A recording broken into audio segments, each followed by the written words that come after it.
Good afternoon, everyone. First off, I've been asked in the past hour about reports that Chile will not host the 25th session of the Conference of Parties of the UN Framework Convention on Climate Change. UNFCCC's Executive Director, Patricia Espinosa, said that earlier today she was informed of the decision by the Government of Chile not to host COP25. UNFCCC is currently exploring alternative hosting options. And the President of Chile has informed the Secretary-General by phone that the government would not be in a position to host the COP25 meeting in Chile. Earlier today, we issued the following statement on Guinea-Bissau. The Secretary-General is following with serious concern the unfolding developments in Guinea-Bissau following the decrees issued on the 28th and 29th of October by President José María Vaz, dismissing the government and appointing a new prime minister. He calls on all political stakeholders to abide by the decisions taken by ECOWAS regarding the governance arrangements in Guinea-Bissau until the presidential election on 24th of November and reiterated in the ECOWAS communique of 29th of October. The Secretary-General looks forward to the holding of a peaceful, credible, and transparent presidential election on 24th November and urges all stakeholders to exercise their civic duty. The Secretary-General was also saddened to learn of the death of one person reportedly following a demonstration on the 26th of October. He looks forward to the prompt conclusion of the independent inquiry announced by the Ministry of the Interior into the circumstances and consequences of the demonstration. The Secretary-General has arrived in Istanbul, where he will meet this evening with Turkish Foreign Minister Mevlut Çavuşoğlu. Tomorrow, he will speak at the Istanbul Mediation Conference, and he is to meet with President Recep Tayyip Erdogan on Friday. In Geneva today, Geert Peterson, the Special Envoy for Syria, launched the Syrian-led, Syrian-owned, credible, balanced, and inclusive Constitutional Committee. He told the participants that the Secretary-General firmly believes that today's launch of the Constitutional Committee can and must be a first meaningful step along the political path out of Syria's nearly 9-year-long conflict towards a durable solution in line with United Nations Security Council Resolution 2254. Mr. Peterson said that this is a historic moment because for the first time, 50 nominees of the government and 50 nominees of the opposition are sitting face-to-face to work as committee members on a key project, a new constitutional arrangement for Syria. He added that he was proud to see so many women, around 30%, included among the 150 participants. The Special Envoy encouraged the Constitutional Committee members to be patient and also to be persistent, to be ready to compromise, and to engage constructively as they fulfilled their important mandate. He expressed his sincere hope that by signaling their good intentions to one another from the very beginning, trust will steadily grow and a positive working environment can be created. His full remarks are online. I've been asked about the Secretary-General's views on the recent developments in Lebanon, and I can say the following. The Secretary-General is closely following developments in Lebanon, including the resignation announcement yesterday by Prime Minister Saad Hariri. He appeals for calm and restraint. He calls on all political actors to seek a political solution that will preserve the stability of the country and respond to the aspirations of the Lebanese people. He calls on all actors to avoid violence and respect the rights to peaceful assembly and expression. Today, an event started in the ECOSOC chamber to commemorate the 10th anniversary of the Mandate on Sexual Violence and Conflict. This morning, the Special Representative of the Secretary-General on Sexual Violence and Conflict, Pramila Patten, highlighted that the past 10 years have seen more concerted action to combat the scourge than what we have seen in the rest of human history combined. Looking to the future, she asked for a new decade of decisive action to remove sexual violence from daily headlines and end it once and for all. And shortly at 1 p.m. in the Security Council stakeout, Ms. Patten will brief you along with the Minister of International Relations and Cooperation of South Africa, Naledi Pandor, and 2018 Nobel Peace Prize laureates Nadia Murad and Denis Mukwege. The Security Council held an open meeting this morning on the theme Cooperation between the United Nations and regional organizations, including the African Union. Briefing Council members, the Secretary-General's Special Representative to the African Union, Hannah Sirwatete, said that the partnership between the AU and the UN continues to grow from strength to strength. Both organizations, she said, recognize that contemporary threats to peace and security in Africa are complex and interconnected, and their impact is so profound that neither organization can resolve them without the other. The Special Representative pointed to examples of AU-UN collaboration in countries such as Madagascar, the Central African Republic, and Sudan. This afternoon, the Security Council will meet on Western Sahara and Burundi. UNICEF Executive Director Henrietta Ford just finished her first visit to Sudan. The country is at a historic moment, and it is critical that children's rights are at the heart of the national agenda, she said. During the visit, Ms. Ford met with several senior government officials, including Prime Minister Abdullah Hamdok, and traveled to Kadugli and South Kordofan, where she met with partners and communities. According to UNICEF, decades of conflict and underdevelopment have left millions of children vulnerable. Over 38% of children under 5 years are believed to be too stunted or too short for their age. Some 17% are wasted or too thin for their height. Approximately 120 children die every day due to undernutrition and related causes, and 2.6 million children need humanitarian assistance, the agency said. The UN Migration Agency has strongly condemned the killing of 3 of its volunteer aid workers on Sunday when they were caught in the crossfire during clashes between armed groups in South Sudan's central Equatoria region. IOM called for the perpetrators of these senseless acts of violence against innocent civilians and humanitarians to be brought to justice. 2 other IOM workers were injured, while another volunteer and the 4-year-old son of one of those killed were abducted and are still missing. IOM was working at Ebola screening points in the border areas between South Sudan, Uganda, and the Democratic Republic of the Congo to track the spread of the disease. The agency has now suspended Ebola screening at 5 sites, stressing the safety of its personnel. This is the first killing of aid workers reported in South Sudan this year.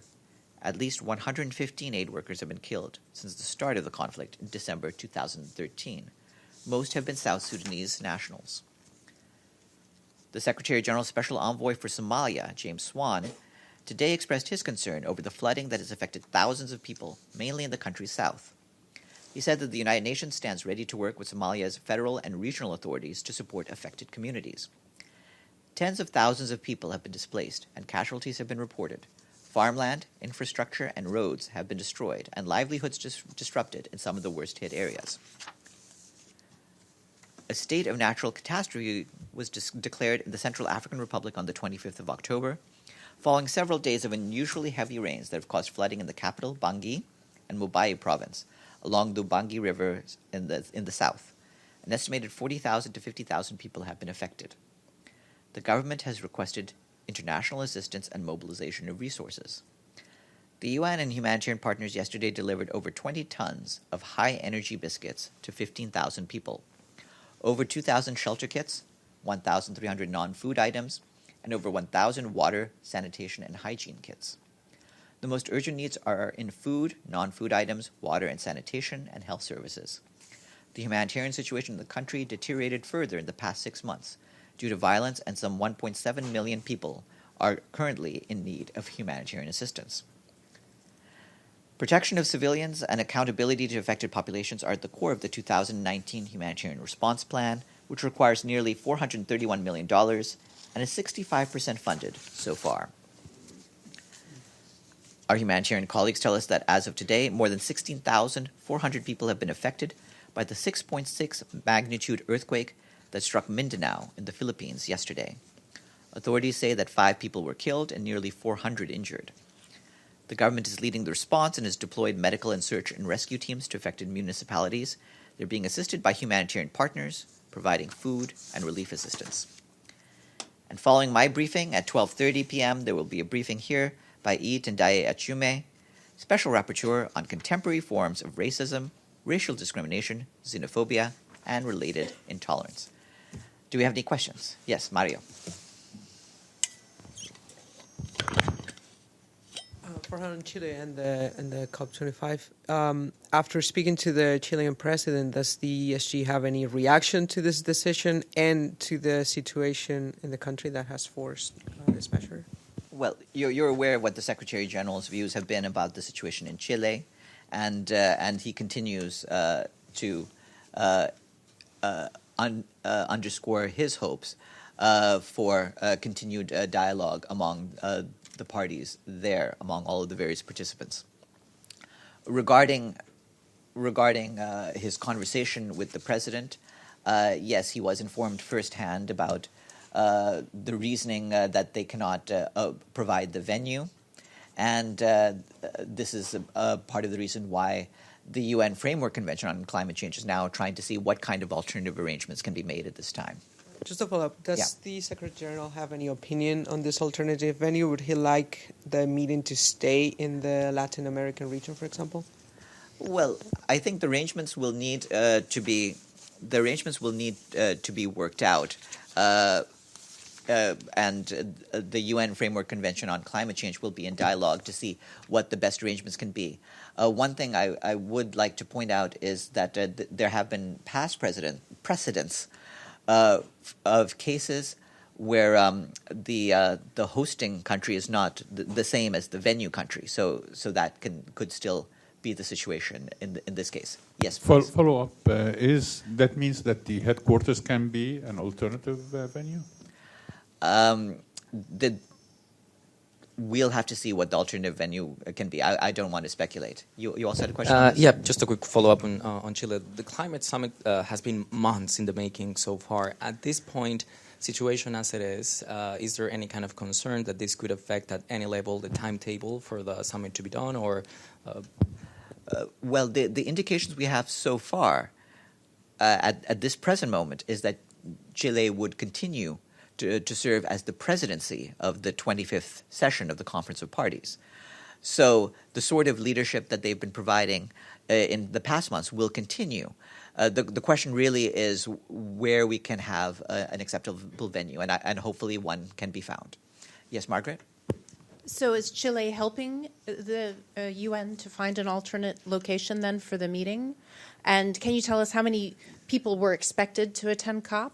And maybe some of the ideas for alternate locations then? And could it possibly be postponed since it's so near? All of these arrangements ultimately are in the hands of the UN Framework Convention on Climate Change. They've received this information today. They're at work on this, and I won't be able to speculate on what type of format there will be until they've been able to have the necessary discussions. But that is underway right now. And how many people were they expected to have? Well, you'll have seen from past sessions of COP that this includes participants basically from most of the world's governments, and the participation is very large. So you can just see from the past experience that we're talking about thousands of people.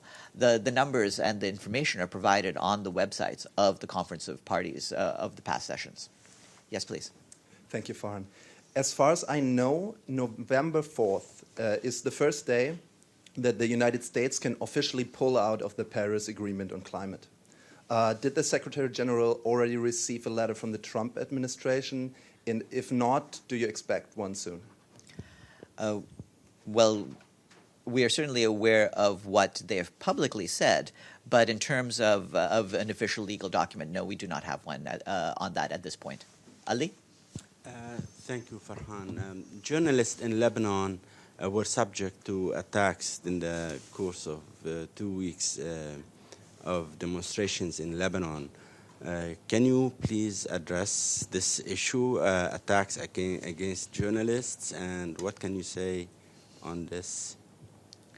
Well, we stand against any attacks on journalists anywhere in the world, but in these cases, including in Lebanon and the other countries that have witnessed recent protests, we've been very clear that freedom of the press, along with freedom of expression more generally, and of course the rights to peaceful assembly and peaceful protest, all need to be respected. Where there are violations against the media, they need to be investigated and followed up. A follow-up. I just wonder whether there was any reasoning for at the UN for not naming and shaming the thugs that were attacking the peaceful protesters in Beirut and elsewhere in Lebanon. Well, this is a fluid situation, but we've made clear, including through the UN Special Coordinator Jan Kubish, that all of the political leaders in Lebanon need to take responsibility for the actions by their parties, particularly including actions that are taken against either peaceful protesters or against security forces. Yes, you also had a question? Please. Thank you. I have two questions. Number one, during this month, the Algerian government closed many or some of the biggest churches in the country. Do you have any statement on this crackdown? On Algerian government. I do not. I'll have to check on that. Okay. The second, that the Pentagon announced yesterday that the United States will continue to control oil fields in northeast Syria and will not allow Syrian government to use them. Does this process compatible with international law?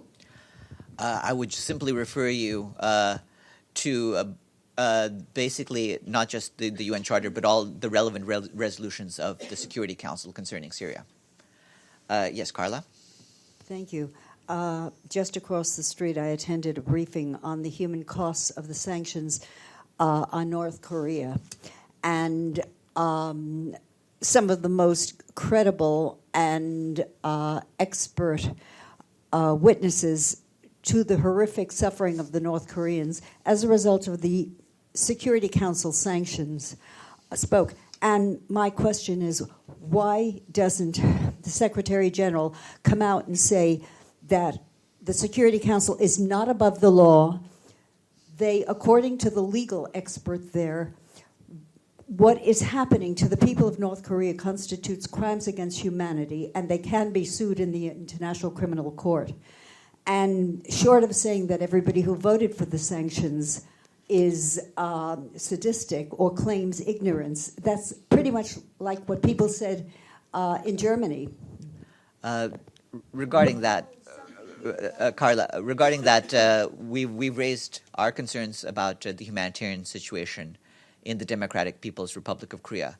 The Security Council is the one responsible for its own resolutions, and we leave that matter in their hands. But the Secretary General is above the Security Council, one would assume. Or can't he say that the Security Council is not acting in a way consistent with the United Nations goals? Carla, please read the UN Charter to understand how the powers of the UN are distributed. Yes. I have a question on Egypt. So the authorities have been sending a lot of activists to prison, including a former colleague here, Khaled Dawood. Yes. And I wonder whether you have any reaction to this and whether there is any contact between the United Nations and the Egyptian authorities regarding at least this special case. Thank you.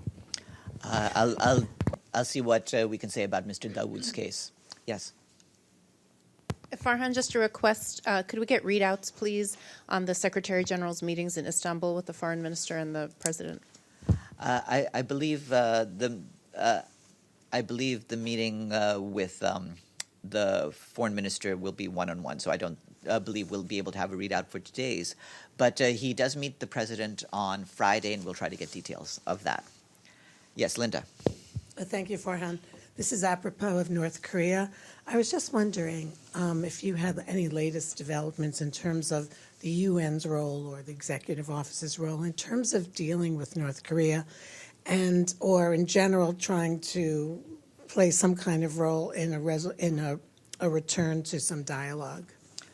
Well, we, as you know, from the statements that the Secretary General have put out, have encouraged the recent steps towards dialogue on the Korean Peninsula, and we continue to encourage that. The other work that's done at the country team level and at the level of humanitarian agencies continues. Have a good afternoon, everyone.